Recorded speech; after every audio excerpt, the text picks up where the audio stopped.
Good afternoon, supporters, veterans, friends. Welcome to the Korea Society's 2021 Armistice Day commemoration. This is our 5th Armistice Day commemoration, an occasion that we at the Korea Society are proud to observe.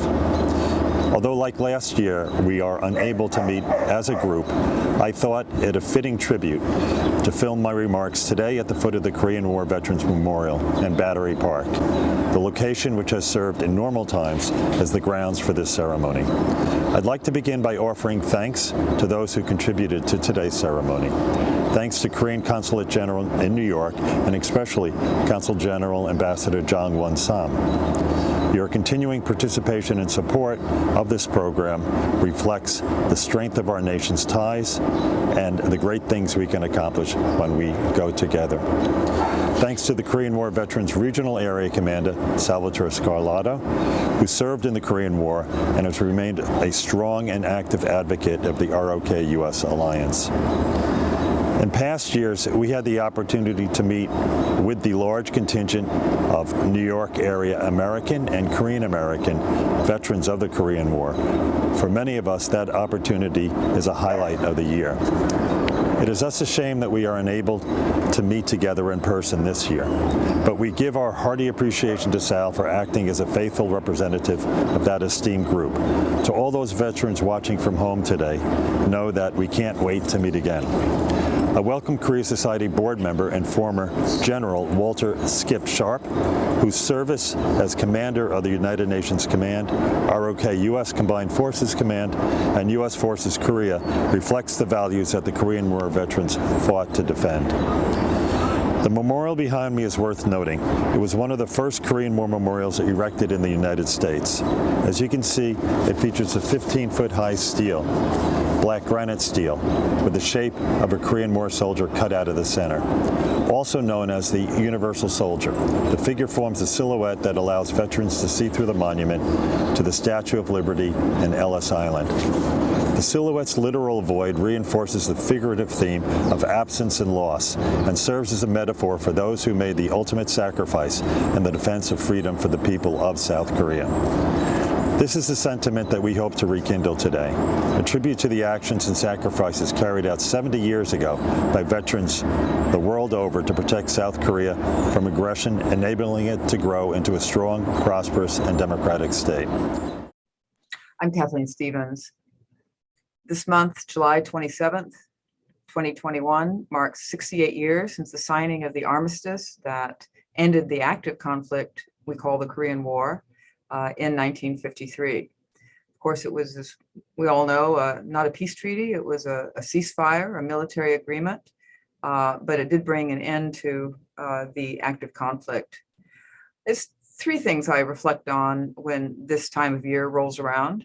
And with 68 years now, actually the same age I am, now maybe more than ever. And the first is, of course, what I've already said, that certainly it was a very welcome thing that in July 1953, finally, after a desperate conflict in which so many sacrificed, so many lost their lives, so many suffered, and excruciating negotiations that went on far too long, an agreement was reached that brought about the DMZ and the ceasefire we still know today.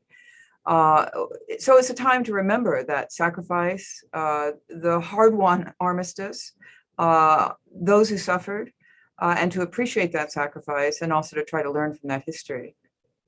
The second point I guess I'd make is perhaps a little bit more hopeful, but I think it's also reflected in something really rather extraordinary that nobody, I think, expected at the time the armistice was signed, and that is that it would provide the underpinning in an uneasy peace, but a peace that has mostly prevailed for the last 68 years, for a Republic of Korea to blossom as an economy, as a democracy, as a leader in the world, and for a U.S.-South Korean partnership, an alliance agreement that was also signed shortly after the alliance, to grow far beyond those origins and those desperate days to be what it is today, and what we marked when President Moon visited Washington just a couple of months ago with President Biden and talked about a partnership in every aspect of global affairs, regional affairs, and all the things that both our countries lead in, care about, must work together on.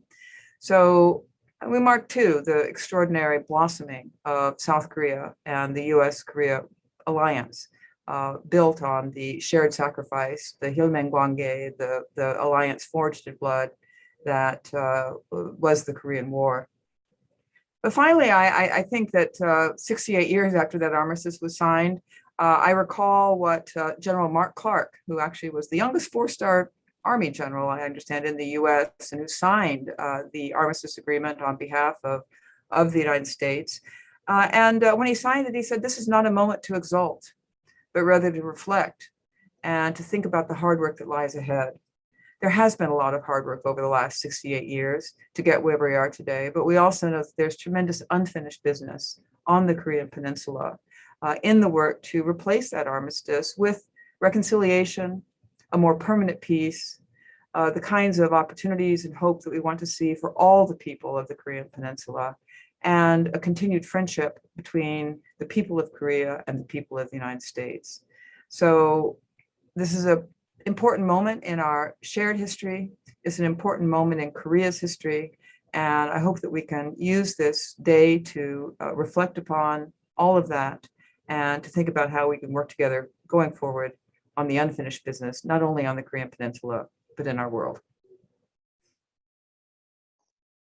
All the Korean veterans, distinguished members of the Korea Society, ladies and gentlemen, I'm pleased and also honored to give my remarks for the 68th anniversary of the Armistice that ended 3-year-long Korean War on this day in 1953. And I thank the Korea Society for arranging this meaningful occasion. While it is unfortunate that I can only join all of you through this video salute again this year, I'm very much encouraged that we have made so much progress so far. By next year, I hope we will be able to commemorate this meaningful occasion in person at the Battery Park Korean War Memorial. Before I begin, I want to say thank you from the bottom of my heart to all first responders and everyone on the front lines in our fight against COVID-19. Also, I'd like to take this opportunity to convey my deepest condolences to family members of all those we have lost to this pandemic, including Korean War veterans. Ladies and gentlemen, the last year, my remarks included following three messages. First, the Korean War is one of the most successful American foreign involvements. It was a victory, not a forgotten war. And the United States and her people should be proud of what they have accomplished. Second, we are bonded in common sacrifice. The Korean people will never forget the sacrifices made by America and the American people. And lastly, the alliance forged in the crucible of the war has been a critical strategic asset for both our nations, spanning more than 7 decades. We should cherish it and work together to keep upgrading it to the next level. These messages I spoke of last year are still relevant this year, and they will hold true for many more years and decades to come. All of the members of the Korea Society, as you know, this year, we have had some good news for our alliance. A summit meeting was held in late May between President Moon and President Biden. I believe it had been one of the most successful ones between our two countries in recent memory. The two leaders issued a joint statement where they reaffirmed the strengths of our alliance and identified new areas to deepen our partnership. Here, I want to take this opportunity to share my key takeaways from the meeting. First, our two leaders, through the summit and the joint statement, made it abundantly clear that our alliance is based on the shared values such as freedom, democracy, human rights, the rule of law, and the market economy. It would help dispel suspicions in America that Korea is shifting toward the third country and away from the United States. Next, the summit meeting was a turning point for our alliance. both sides reaffirmed their deep-rooted ties and the firm foundation on which they now stand as equal partners in mutually beneficial and cooperative relations.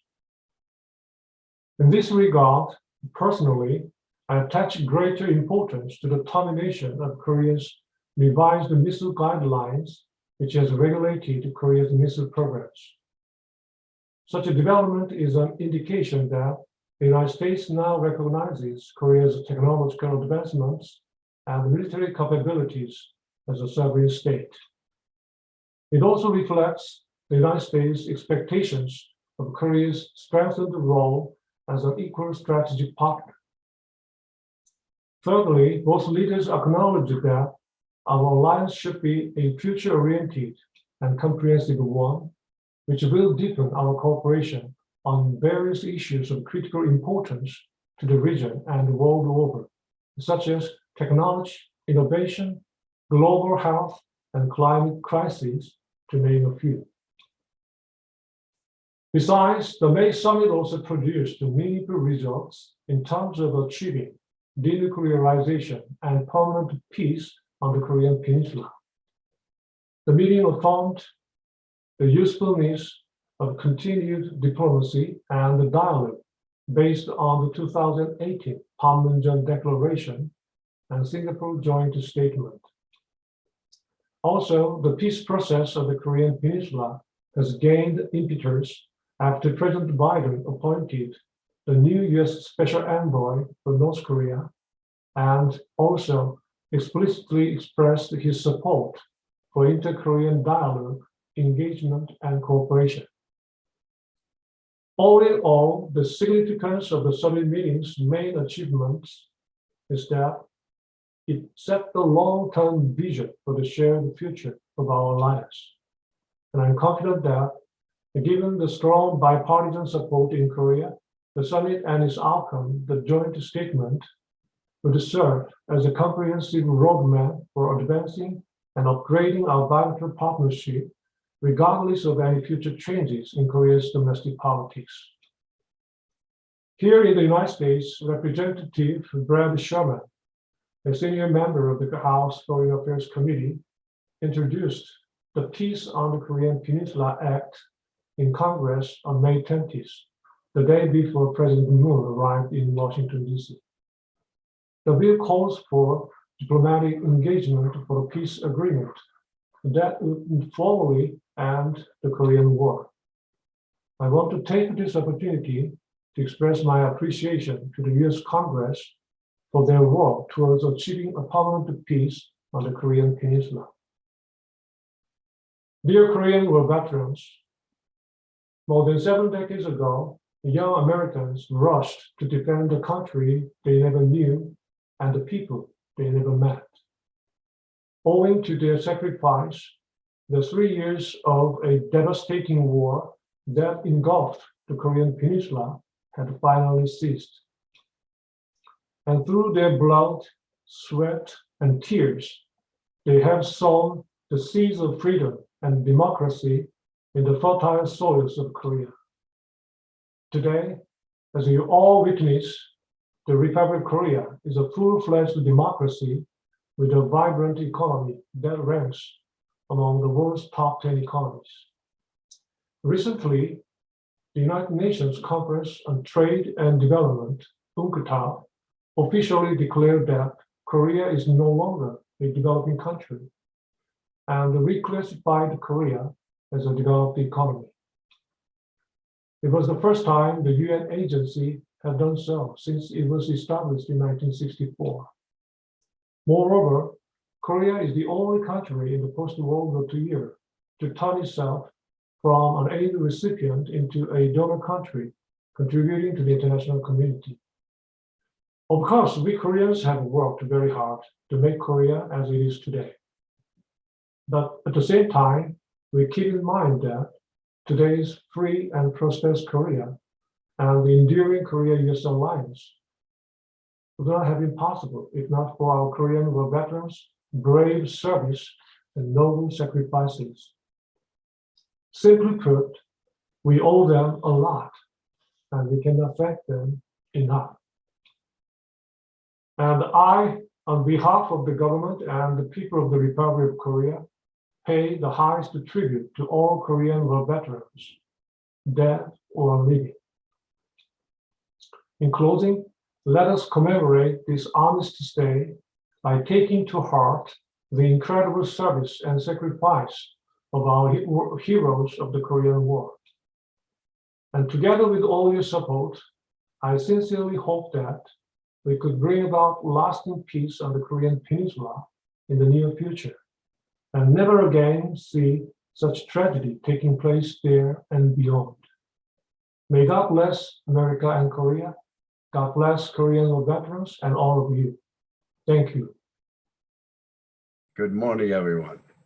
My name is Salvatore Scarlato. I am the president of the Korean War Vet Association, Department of New York, also a president of Central Long Island chapter in Suffolk County. I'm a Korean War vet. I was in Korea, I was in the Marine Corps in 1951 to 53. I also was in Korea when I was 19 years old, from 1952 to the early part of 53. I was combat wounded. I spent 6 months in Camp Lejeune Naval Hospital, received a medical discharge. But the subject today is the most important day of any Korean War veteran. It pertains to July 27th, 1953, 68 years ago, the ceasefire and the armistice of the Korean War. As of now, it's still considered a war there. But July 27th was a very, very important day, especially when you're on the front lines, which is known as hell. War is hell. It's not a picnic, it's hell. Now, on July 27th, when the notice, I was not in Korea. I was in the Camp Lejeune Naval Hospital at the time. But when the word came out that they finally decided to do some kind of armistice and come to some kind of decision on signing this peace. And the biggest concern was really the prisoners of war and how much gain could the CCF, Chinese communists, could gain before the war is over. This was a great day for anybody that was in Korea in 1953 in July. Now, I was a bed patient in Camp Lejeune Naval Hospital at that time, and that a nurse just came in and gave me my medication, okay? And I was in a naval hospital for the wounds that I received in Korea. Well, two corpsmen come walking in, yelling and screaming, the war is over in Korea. And everybody was in cheers. I was in La La Land. Whatever medication they gave me, put me, like you had 4 or 5 martinis. Well, anyway, these two corpsmen came in. One had a round jug, a clear plastic round item with clear liquid in it. And the other one had 2 quarts of orange juice and a loaf of bread. If you know what that means a torpedo. That's gin, that's pure alcohol, 190 alcohol, poured through bread with orange juice, and they make a torpedo. Well, these little cups that the nurses put in for the pills, it's very small, it's not that big. Well, they filled it up and they gave it to me, and like a dumb kid, which I was only a kid, 20 years old at the time, 20. And I drank it. Well, the effects I had were terrible because it did not agree with any medication I had. So what they had to do is really put my fingers in my mouth and vomit, take whatever I can get out, because it put me really on La La Land. I was sick, stomach was killing me. Well, anyway, that's how I spent July 27th, 1953. I was in bed, sick as a dog. But July 27th is a little more important because it was the end of firing your weapon. And at 10 o'clock at night, when a Korean War vet had to put down his weapon and unload his weapon, that had to be the greatest moment of any man and woman who was in combat. And I think that even today, 68 years ago, there's still people like myself, which I'm very, very active, the Korean Society, who's been so instrumental in helping Korean War veterans, President Tom Byrne, Steve Norder, Jonathan, so many, and Peter, and the whole staff of the Korean societies. I have met them maybe 15 years ago, or 12, between 12 and 15 years ago, and we've been like brothers of a lot of different events. They are strictly a brotherhood towards the Korean War vets. We know it was General Van Fleet who started and organized it, and he did a fantastic job of doing it, especially whenever they existed 50 years ago or something. So, but I was great honor. It's my great honor to represent all the Korean War vets in the state of New York and anywhere else to honor and respect and to negotiate. We still do. I'm 88 years old, and we still have our big ceremonies, and we keep the legacy of the Korean War vets alive. We're still here. Korean War vets are still here. We may be fading away, but we're here in body and soul. I thank Jonathan, I thank Peter, I thank all the people that are involved in making these documentaries to tell everyone that the Korean War vets is never forgotten. Remember, we're branded Forgotten War and a Forgotten Victory. I thank you so very much, but from the bottom of my heart, for allowing me to come into your living rooms or wherever, your computer, to tell you about the Korean War or the Korean legacy. I thank you so very much. Please accept my humble words. Simplify.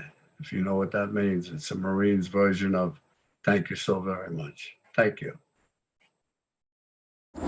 Including South Korea and the U.S., 17 nations sent combat forces under the UN command. South Korea's combatant deaths numbered 137,899, while more than 36,914 American soldiers died in Korea. The civilian toll was staggering, with estimates ranging from 1 to 2 million, a tragic price paid to protect the freedom of South Korea, but which solidified a lasting bond between two peoples. On July 27, 1953, the authorities from the U.S., China, and North Korea signed the Armistice as a provisional step towards a formal political peace treaty, which has yet to be signed. The Armistice negotiations took 158 meetings, spread over 2 years and 17 days, the longest negotiated armistice in modern history. The protracted negotiation proved quite costly in human terms. United Nations forces suffered 140,000 casualties, and 8,000 American soldiers died during the 51-53 two-year negotiation period.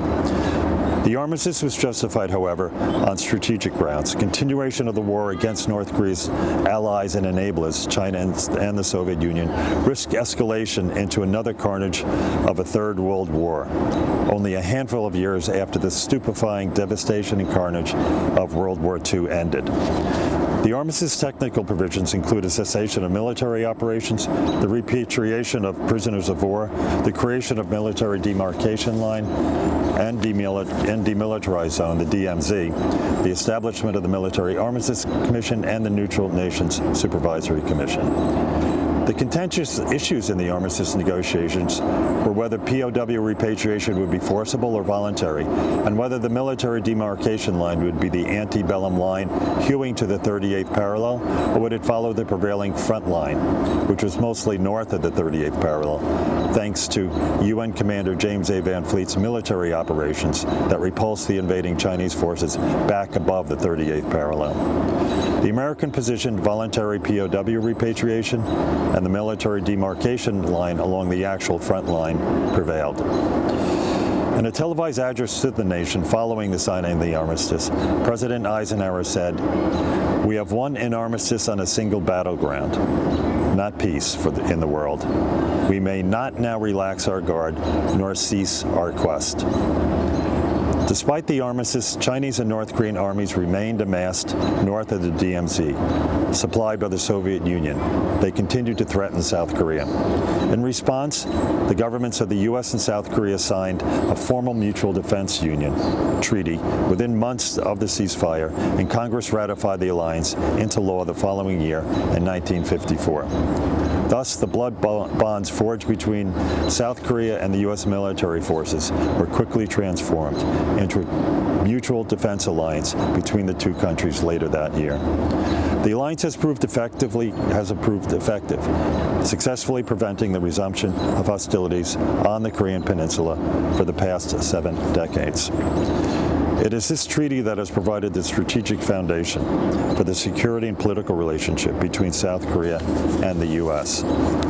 That relationship has evolved into a broad, deep, and enduring partnership sharing common values, freedom, the rule of law, democracy, and participation in international organizations that promote these values. And so it is fitting that I am recording my remarks on the 4th of July.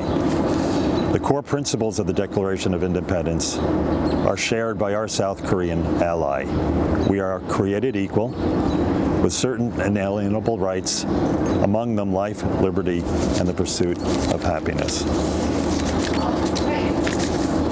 It bears mention that the Korea Society was founded 64 years ago, only 4 years after the armistice, here in New York City.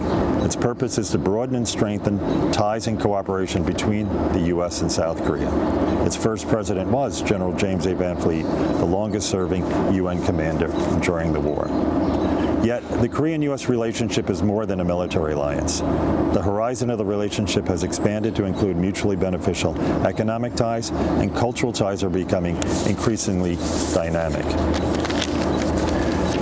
Korea has transformed itself from an aid recipient back in 1953 to an aid donor and an increasingly large investor in the United States economy, creating tens of thousands of high-paying jobs for Americans. Cooperation between the U.S. and Korea has been close during the pandemic. During the dark days of the pandemic here in the U.S., Korea supplied 2 million masks to FEMA and donated 500,000 masks to Korean war vets, and also sent COVID-19 survivor boxes to 519 U.S. Peace Corps volunteers who served in Korea. I know because I received one.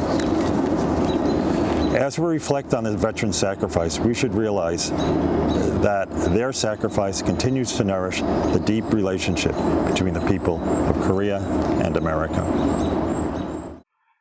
Korean Consul General Ambassador Won, Korea Society President Tom Byrne, President of the New York Department of the Korean War Veterans Association, Sal Scarlato, area veterans, and most importantly, all former servicemen and women of the Republic of Korea, United States militaries that have served together in Korea for the past 71 years. It is an honor for me as a former commander of Combined Forces Command, United Nations Command, and U.S. Forces Korea, and as a board member of the Korea Society to offer a couple remarks on this important and historic day. Armistice events around the United States and in Korea recognize the sacrifices and dedication of service members who have and are deterring North Korea and defending South Korea on the land, in the air, on the sea, and in cyberspace. Last year marked the 70th anniversary of the beginning of the Korean War. Ever since then, service members from the Republic of Korea and the United States and from many other United Nations sending states have stood shoulder to shoulder, defending freedom in the land of the morning calm. Your sacrifices have allowed South Korea to grow and prosper.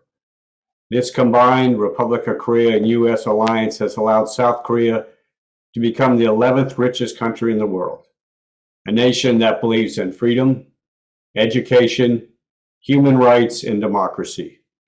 It has also enabled the Republic of Korea military to become one of the strongest in the world that not only defends South Korea, but has deployed around the world, in Vietnam, Iraq, Afghanistan, fighting pirates off of Somalia, and in many UN peacekeeping missions. The Korean Armistice was signed on 27 July 1953, ceasing hostilities, but not leading to a peace treaty. The negotiations for the agreement took nearly 2 years, during which time the fighting continued. Because a peaceful settlement has not been reached all of these years later, the meaning of the Armistice Agreement is not simply a tribute to those who fought and sacrificed to defend freedom, but also a call to uphold, to live up to, and further their contributions by working to resolve this unfinished business. Today, North Korea continues to develop nuclear weapons and ballistic missiles. They still have a huge conventional force deployed along the Republic of Korea and North Korea border. They continue to force their people to suffer, having the worst human rights record of any country in the world. Over the past 18 months, Kim Jong-un has shut the North Korea borders and refused to talk to the United States nor the Republic of Korea. Both the United States and the Republic of Korea desire dialogue and steps to both denuclearization and a strong North Korea economy that will help all the people of North Korea. This Republic of Korea-U.S. alliance is strong and critical today and into the future. It is the combined alliance that will bring North Korea to denuclearize and will enable peace and security in all of Northeast Asia. We at the Korea Society and all of us must work every day to help educate the people of the United States and Korea on the importance of this alliance and the sacrifices of those serving in it. I am very confident that this great alliance, which I believe is the strongest alliance anywhere in the world, will continue to grow and strengthen. Working together as a combined team, we will be able to overcome all challenges and take advantage of many opportunities ahead of us. Again, to all of you who attended this Armistice Day event, and to all service members and their families from all nations defending peace and security, thank you all for what you do every single day. You are the strength and the core of this alliance. Kachi Kapshida, we go together. Thank you.